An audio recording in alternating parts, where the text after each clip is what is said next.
Welcome to our newest episode of the Javelina Coaches Show, and our first episode here in the month of February. We missed last week, but we're back with a full slate of guests, and thank you, Javelina Nation, for tuning in to another episode of the Coaches Show. We'll talk a little bit later to Craig Nicholson, the head softball coach, and Mike Salinas, the head Javelina football coach, but our first guest is the head men's basketball coach, Johnny Estelle. Coach, thank you for taking some time out today. Thank you for having me.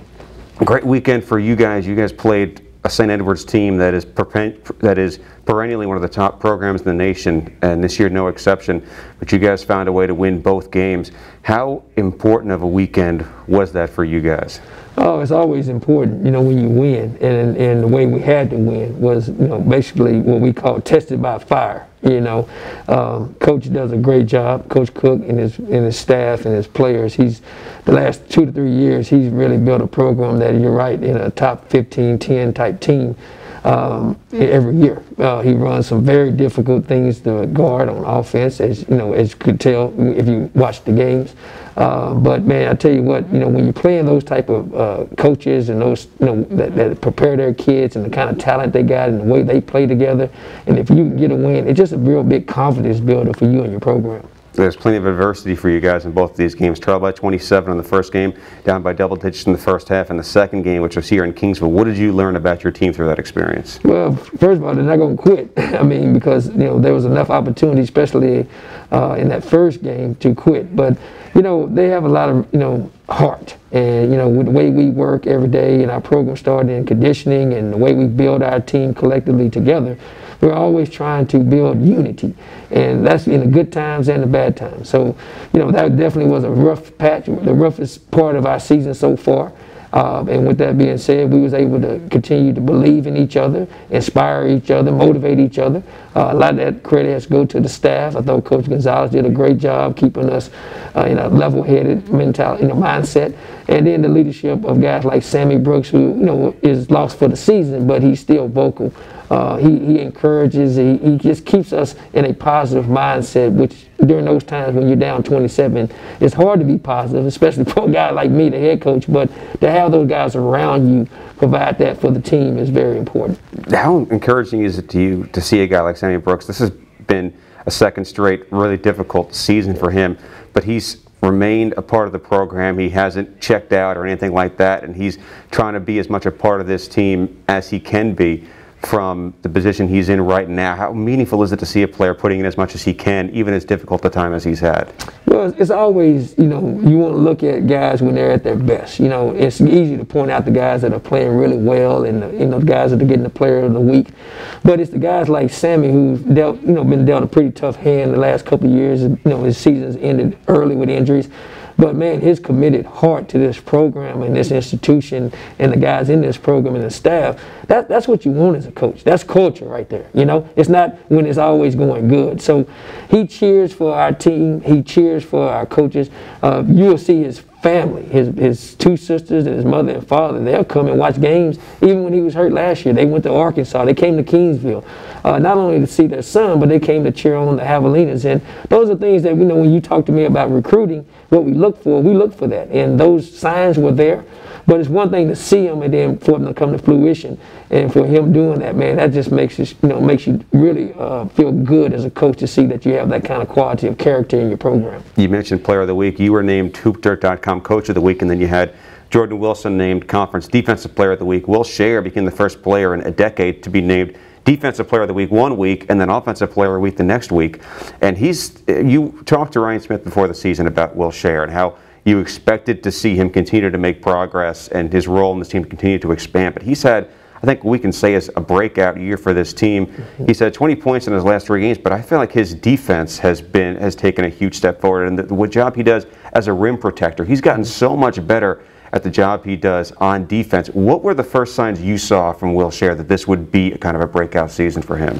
Well, Will's always been a committed person. You know, he's a very loyal, hard-working kid. I mean, once again, from another great family, you know, and starting the recruiting process, you know, played for a great coach, Coach Gaines, and, you know, I texted him last week about him and Jake, both of them played together, and what a testimony they are to the Veterans Memorial Program over in Corpus, and he was so happy for him. He said, you know, I knew they had it in them, all they needed was an opportunity, and he was very gracious, you know, basically saying, thank you to Kingsville for giving them opportunity. But that's all these kids needed.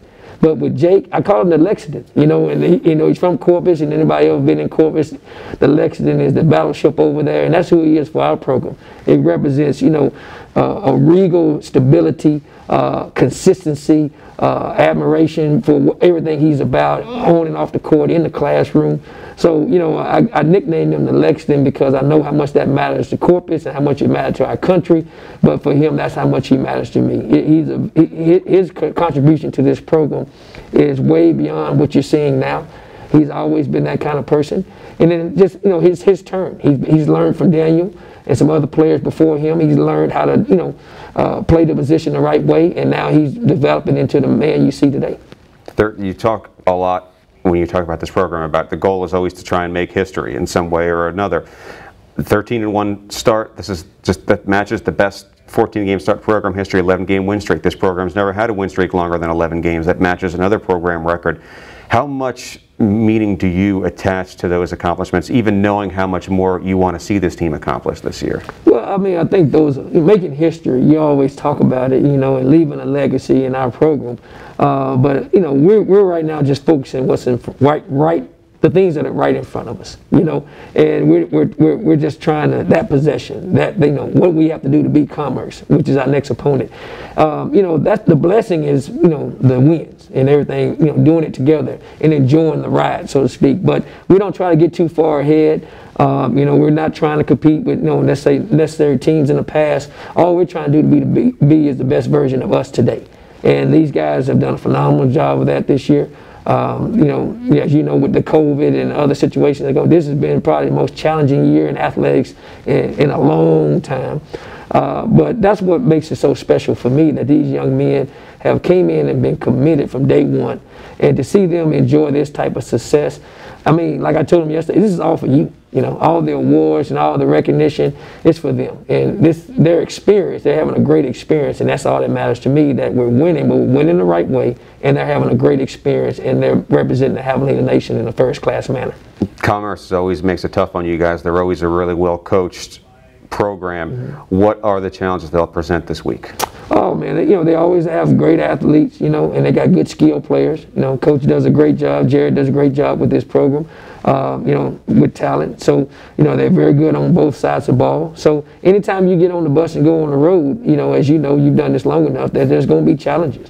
You know, we just got to be ready, you know, to focus in at that moment and, you know, try to, you know, exploit the weaknesses that they have and try to, you know, make sure we take care of the ball and play Javelina basketball. So, you know, every game, like I said, on your schedule, you know, there's going to be a winner and a loser. And you just got to, hopefully you're doing everything in preparation to be the winner that night.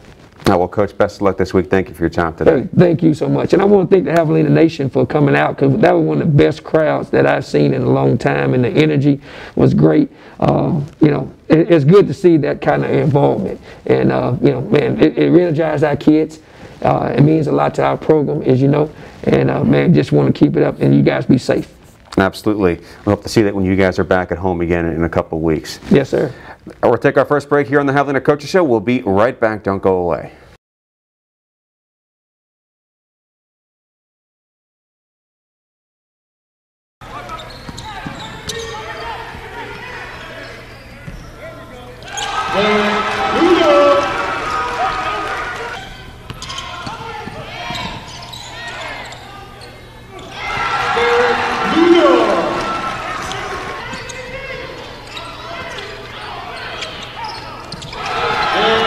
Asia.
Back for the Javelina Coaches Show, and we have our second guest joining us, and that's the head Javelina football coach, Mike Salinas. Coach Salinas, thank you for taking some time out today. No problem, Mark. Thank you. Busy week for you guys. Been a busy last month for you guys in the International Signing Day, which was last week, and you guys brought in a handful of recruits that seemed like everyone was pretty excited about. How happy are you with the class that you've got signed up so far? We felt good. Our coaches did a really good job hitting the road and finding sort of the needs that we had. It's a unique year. So we took 17 guys this year. We're sort of looking to merge the class of 20 and 21. So we were pretty selective. We were really patient in the process, but we felt in the end we got the guys we needed to move forward, and looking forward to put that behind us and go get some mid-year guys in May. How different was this process leading up to National Signing Day compared to what was it like last year? Well, last year we had 3 weeks to hit the road and formulate a staff and get some recruits. This year we had a lot more time. With COVID and a break, we got ahead in recruiting. But our philosophy this recruiting class was to be really patient. We felt like there were going to be some guys available that normally wouldn't be there in a normal year. And for us, I think that worked out. What were the common qualities you were looking for in these student athletes that made them the right fit for your program? One, it was a position need base, and then two, we just wanted to make sure we got in every home before we got these guys on campus, that we did our research to make sure that we're injecting the right guys in our locker room, because we're trying to fix this thing from the inside out, and it starts in that locker room. So we wanted to make sure that we're injecting guys in our locker room that are going to challenge our guys to be better. I feel like I hear your coaching staff talk a lot about they want physically bigger, stronger, faster athletes, and a lot of this recruiting class was defensive backs, wide receivers, guys who had speed and who had length on this team. How much do you feel like you improved your program from an athleticism standpoint? I think we've got more athletic. I think we have to continue to fight that battle and continue to recruit the right guys. But last year, we were sort of heavy on offensive line as freshmen, so we signed 11 freshmen last year. We're looking for some mid-year needs at O-line and D-line. We got to get a little bit older. We're a really young ball club in terms of roster, so we're going to have to. We took those 17 guys based off what we need for the future, and then we need to inject some juniors to help our junior class. You guys also had another exciting announcement, which is you guys are going to be able to play football in the spring, and not just the normal spring intra-squad games, but you guys are going to have other conference teams to go up against. What was the reaction of your players like when they found out they would finally get the chance to get on the field this spring? I think they're excited. They've been waiting for this opportunity. They've done a really good job to this point. We've had 5 days of practice. Getting into our second week, we'll scrimmage again on Saturday, and then we're facing our first opponent on February 20th in RPA College. What's it been like for you finally being able to knowing that you finally have a date set for, you know, your first time to be stalking the sidelines for a Javelina football game? We're excited. I think the staff and the kids are just ready to get out. I think our guys have to continue to improve and work, but the end result is making sure that we take everything right now in preparation for the fall 21 season. But we will have 2 conference opponents this year, God willing, if everything works out. So we're looking forward to that. We got March 6th, we'll be at Midwestern, and March 20th, we'll be at home against UTPB. Do you look at the goals for these games any differently than they would be if you had a full fall conference schedule? No, I think our mentality, our guys understand that we're going to have a 1-0 mentality. So we want to do everything we can to win the first one, put that one behind us, and then put our 100% focus and our attention and effort on our next opponent and go out and try to go 1-0 that week. So that's going to be our mindset. I think we have to approach it the same, but we do have an opportunity this spring, whether we like it or not, or whether it's due to circumstances. We may have to play some different guys sort of with everything going on with the pandemic. What are the things you need to do in the lead up to those games to make sure your team is healthy, prepared, ready to go when the ball finally gets kicked off? I think our guys have to continue to learn to practice. They've done a really good job in practice to keep each other healthy, but we have to get some good on good work. So we've challenged them in that regard. There's a fine line these next 6 days where we have to break them down a little bit, but we're going to have to build them back up to get them prepared for February 20th. So we have to do a great job planning. They got to trust the plan and then just show up every day and work the plan. Have you guys started counting down the days towards that first game yet? We have. I think they're excited. We got 5 more days this week, and then we get into a game week next week. All right, well, Coach, thanks for the time. We'll see you on the field hopefully soon. Appreciate you stopping by. Thank you, Mark. We'll take our second break here on the Javelina Coaches Show. We'll be right back with the head Javelina softball coach, Craig Nicholson. Don't go away.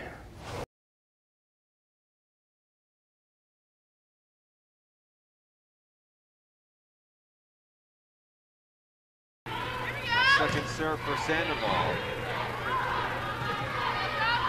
Serve to Merlino, who did not play for the Javelinas in either one of their first 2 matches. Up for the attack is Catalina, but it comes back for a Javelina kill.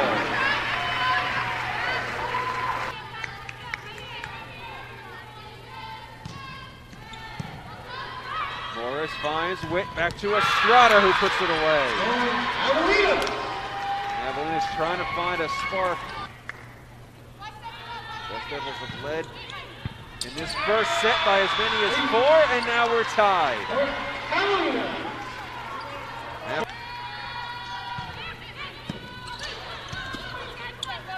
And Ward will send that over to Schenkel. Witt trying to set it up for Jackson, but in a good spot was Cosi. Another chance for International. Witt up high for Jackson, and she gets it to go. Trying to put away set number 1, and they do. Back-to-back aces for Nicole Murph, and that is how set number 1 ends. The Javelinas take it by 5. Serve.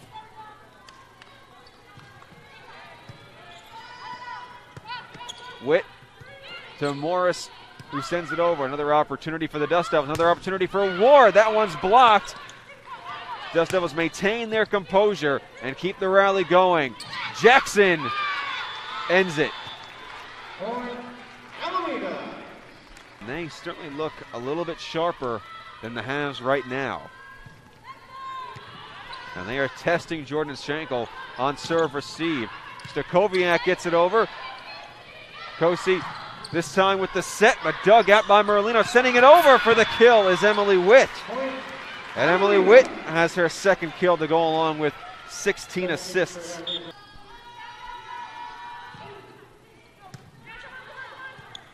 Josie hits it high for Ward. But the attack came to Morris and then was set up for Merlino to cut the deficit to 1. Sets up for service. Josie wants Ward. Ward wants the kill. Witt sends it over into a perfect spot. They get set number 3 started. Javelina's going for the sweep. Witt to Merlino, and there's a good start in set number 3. Trying to get their offense going and see if they can hold on to the serve for a while. Ward has it blocked. Right there were Estrada and Witt. And Tamuk moves back in front. Witt now up to 32 assists. Kosi for Unruh. Now Merv sending it over to the middle. A great diving play made by Sandoval. Tamuk back on offense. And Morris puts it away. Win up by 3 instead of 1. Catalina for Kosi, for Amendoriz. And that attack dug out. It comes back to Jackson, who pushes the lead to 4. Has found a way in each frame. Ward back to Catalina. Schenkel for Witt. Going to set up Jackson for the win. There it is. And Tamuk takes it in 3. They win in a sweep. Welcome back to the Javelina Coaches Show, and we're joined by our third guest today, and that's the head Javelina softball coach, Craig Nicholson. Coach Nicholson, appreciate you stopping by. Yeah, thanks for having me. Good way to start the season for you guys. 2 wins on the road over 5th-ranked Angelo State and against St. Mary's. Had to go to extra innings to get the win over St. Mary's in 10 innings, but good start for you guys. What were the things that you liked the best about your sophomore team? Well, I mean, we pitched very well all day long, which we kind of expected. I think that's a definite strength of this ball club. Played pretty good defense. We had a couple errors, a couple of small miscues, but for early in the year, I think we were pretty solid defensively. And then, you know, we hit enough to get a win, or 2 wins, but that is definitely an area where we need to continue to improve and continue to grow. Is not necessarily just the swings and those kind of things, but the offensive execution needs to get better as we go along, and I think it will. You had first game win came from one of your freshmen, Lizette Delanhel, against, like I said, the number 5 team in the nation. What gave you confidence that she'd be able to have success against a really good Angelo team? Well, I think with her, I mean, she's pitched big games in the past. Pitched in a state championship game in high school. And she's just kind of easygoing enough that I don't think any moment's really too big for her. So we felt like Angelo would probably prep for the arms that they knew, Bree and Sadie, and so wanted to give them a little bit different look, and also knowing that down the road we're going to face them again in conference games. We felt like that was a good spot to get her out there and kind of see what she could do, and she pitched a gem, really. And we went and got her late, and Bree came in and got the save. But really happy with her, collegiate debut. This lineup that you put together looked a little bit different than it has in previous years. You moved Taz Lavis to first base instead of at shortstop before. Was there an element, because obviously these are non-conference games, conferences start for a little while. Is there an element in these games of trying a few players out in some positions, and because you have so many freshmen, trying to see how much you can learn about your team right now? Well, we did that a little bit in game 2, against St. Mary's. Some kids that actually had pretty good games in the first game against Angelo.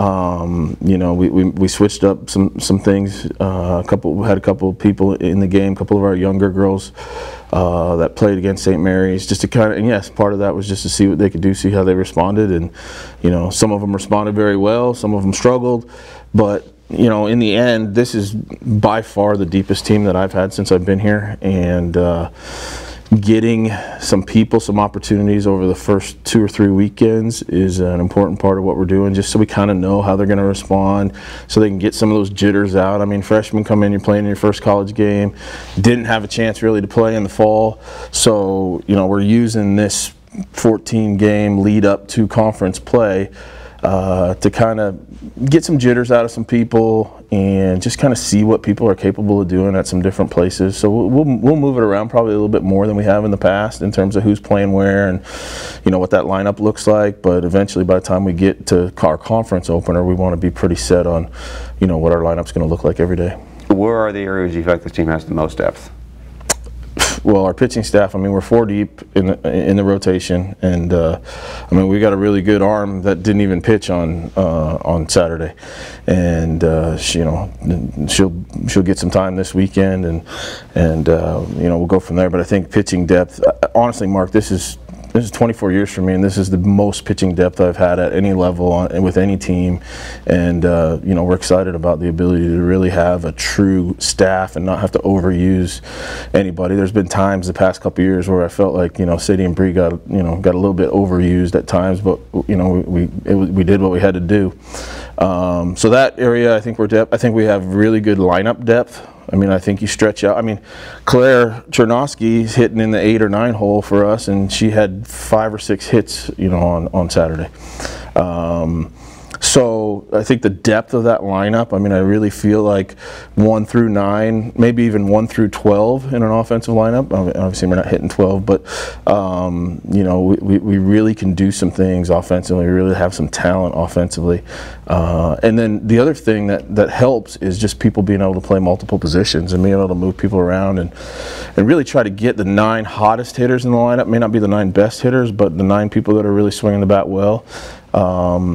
From day to day or week to week, I just think it gives us flexibility with our lineup more so than we've had in the previous 3 years here. This is such a young team. You have about as many freshmen as you do have people of all their classifications combined on this team. But when you're coaching such a young team, do you have to coach this team differently than you would if you had a veteran squad? It's a really strange combination because we have what, 6 or 7 girls back that played significant roles for us in the World Series 2 years ago, and then, like you said, we have 9 freshmen. So it's a strange dynamic. It's really a good combination between experience and some youthful. I really feel like I kind of feel the opposite, that we have a pretty veteran ball club, because so many of the kids that are going to play a big role for us have played in a lot of big games.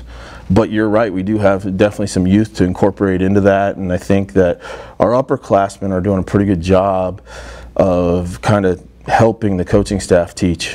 And when you have that, and you have a team that not so much polices themselves, because I think we do a good job in that area, but a team where your veterans are willing to really help the youngsters out, even though some of those youngsters are trying to take their job. I think that that's a good dynamic to have. So yeah, we're really excited about where this team can get to this year. You have a few more weeks before conference play starts, as we said. What are the questions you want to find out the answers to before conference play begins? Yeah, I mean, I think at some point we have to kind of settle on some kind of pitching rotation. Like, how are we going to use everybody?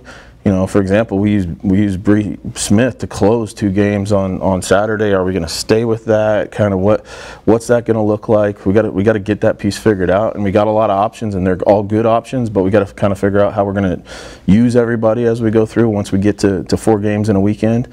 So that's a part of it. And then we got to figure out a couple positions where we got to figure out exactly who we're going to go with, because they're really tight competition still to this point. I mean, in the past years we've probably settled on a 9 by now, and I don't know that I would say we're settled on a 9 offensive players right now. I mean, we probably have 12 or 13 that are still in the mix, and the good thing is, in this environment that we're in, whether we're fighting through some injury type situations or whether it's COVID related stuff, people being missing games because of that, I think we have the depths to work our way through that. So it's that's also part of why we want to make sure that everybody's getting some opportunities early, because when we go into a weekend later on and we could potentially be missing a couple players for any different number of reasons. We want to make sure those other guys are ready to go and hop in, and we don't miss a beat as a ball club. All right, well, Coach, much appreciate you stopping by today. Thank you for your time. Absolutely, you're welcome. And thank you, Javelina fans, for tuning in to another episode of the Javelina Coaches Show. Remember, you can check back on the Javelina Athletics YouTube channel. We'll have new episodes with new coaches up every week. But thank you again for tuning in. We will see you next week on the Javelina Coaches Show.